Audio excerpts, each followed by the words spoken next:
पर घरे पाइटी कले अईठा बासन माजिले एमानक तुंडकु आहार जाए। दिन मजुरिया भावे काम कले सेथिरु जाहा मिले दुई प्राणी कुटुंब चली जाए। परिवार कहिले ए माँ पुओ हड़क बापा केबेठु एमानंकु छाड़ी निज बाटरे चली जाइछंती। अभाव कण भलरे जानती एमाने, तथापि संघर्ष छाड़ी नाहंती।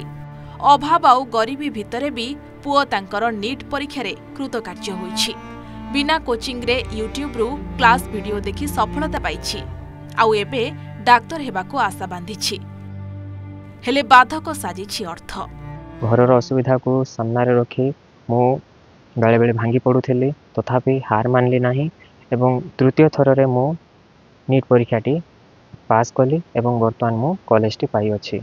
कॉलेज टी पाई अछि सत, किंतु कॉलेज जॉइन करिया पय मो पाखरे कोनोसी संबल नाही एवं मो माँ मध्य ए सब ए कृतित्व रे बहुत खुशी अछंती। किंतु से दुखरे कहिसंती जे मु तते पाठ पढ़ाई पारिबी नाही। तेणु जदि कौनसी सहृदय व्यक्ति तथा सरकार जदि मते किसी आर्थिक सहायता प्रदान करेंगे ताहले मु तांको निकटरे चिरऋणी रहिबी एवं निजर स्वप्न को पूरा करिया पय मु आगे बढ़िबी। ए हेउछंती कृष्ण पूजारी और कांचन पूजारी पुओ धवलेश्वर। जेतेबेले धवलेश्वर को मात्र 3 वर्ष होइतिला सेतेबेले बापा कृष्ण अन्यत्र चली जाइथिले। ए घर खंडक छड़ा तांको पाखे आउ किछि नाही। तेंतुली खुंटी भद्रा साहिर ये सही घर जेउठी रही पाठ पढ़ी धवलेश्वर स्वप्न रे टेणा लागिछि। घरर अवस्था देखि आपण बुझी पारुथिबे एमानंक अवस्था। घर कांथरे हजारे फाट, झरकारे पाल बंधा होइछि। आजबेस्ट भांगी गलानी। राति रे तारा आउ दिन रे सूर्य देखा जाउछंती, किंतु तारी भितरे स्वप्न रे टेणा जोड़िछंती धवलेश्वर। छोट बेलो मांकर संघर्ष निज आखिरे देखि आसीछि। जेतेबेले भी तांको एपरि कष्ट करिवा देखे मो हृदय कांदी उठे। छोट बेलरू ही मु निष्पत्ति नैथिली जे मु भविष्य रे किछि गोटे करिबी एवं मो मां को दुख लाघव करिबी।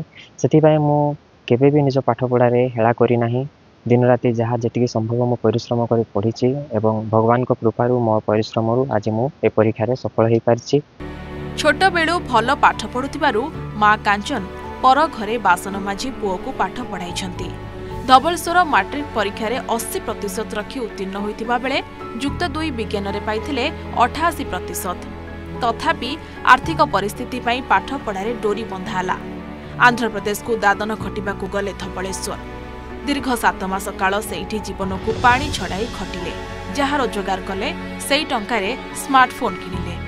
सेथिरे कोचिंग क्लास रो वीडियो देखि नीट परीक्षा पई प्रयास कले। बारंबार हारिले, तथापि आशा छाड़िलेनी। तो पुओ पाइछि बोली मते खुशी लागुछि, टिके गर्व लागुछि। एते कुलीभूति करिकि भी एति पाठ एते आगो को पिला बढ़िछि माने गर्व लागुछि। आ कोन करि हातरे टंकाडी नै चिंता लागुछि। घर द्वार भी भुसरी पड़िछि गणी।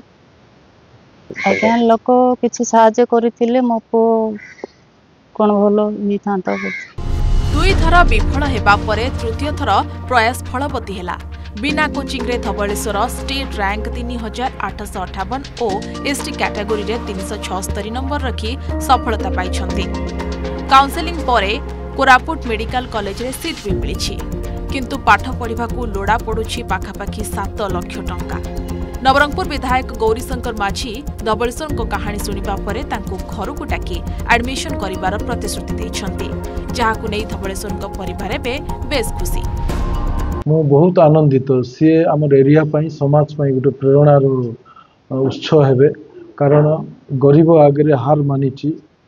सी दृढ़ इच्छा शक्ति जो नीट क्वालिफाई परे मासे पूर्व मोर पाक आसते सी आसला प्रतिश्रुति देइथिली जे जहाँ जहाँ आवश्यक आर्थिक क्षेत्र हो कि जेकोसी क्षेत्र में साहाय्य करने कही। निहाती भाव में पाठ पढ़ा चिंतित अच्छी।